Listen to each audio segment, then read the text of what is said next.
on the face of it, it appears that Jehoshaphat's signature sin was this making of alliances foolishly with evil people. That's really not his signature sin. And I think his signature sin is close to one that touches my life and your life as well. And I think his signature sin, the signature failure, is the failure to seek the counsel of God. He failed to seek the counsel of God on the marriage of his son Jehoram to Athaliah. He failed to seek the counsel of God on the joint business venture with Ahaziah, king of Israel. You know, it probably didn't even enter his mind. Business is business. Temple is temple. Church is church. Business is business. I behave this way in business because it's business. I behave this way in church because it's church. We live dichotomous lives and we deceive ourselves. Jehoshaphat did. But he made one other failure to seek counsel. Signature sin in his life. Signature fail. And that was he failed to consult God on the heir to his throne. The record of Scripture is that Jehoshaphat had a number of sons. And they're named. And then it says that all of these sons were Jehoshaphat, kings of Israel's sons. And they were given gifts of silver and gold, articles of value, as well as fortified cities in Judah. Jehoshaphat's mind is they're all going to be provided for. They have a city to live in that's fortified. They have wealth. They're provided for life. But the record of Scripture is 2 Chronicles 21, verse 3.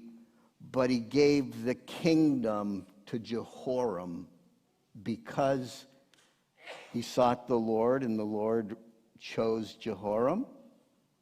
No. Because he was the firstborn son. This is where it touches us. Jehoshaphat was making decisions about alliances for war and decisions about business agreements, partnerships, and decisions about his family based on the norms of culture. If we were to say, who is heir to the throne?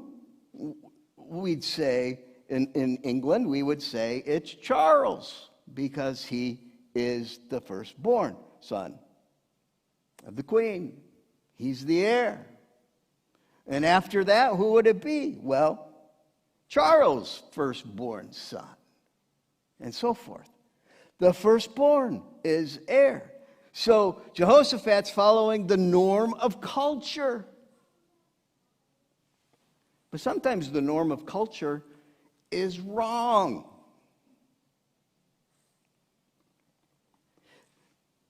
When King David came to the end of his reign, you can note this in Scripture, he did not give his throne to his firstborn son.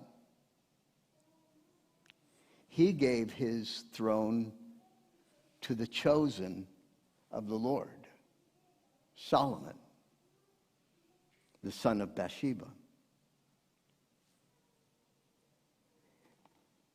If Jehoshaphat had paused and sought the Lord, he might have spared himself and those after him a lot of hurt.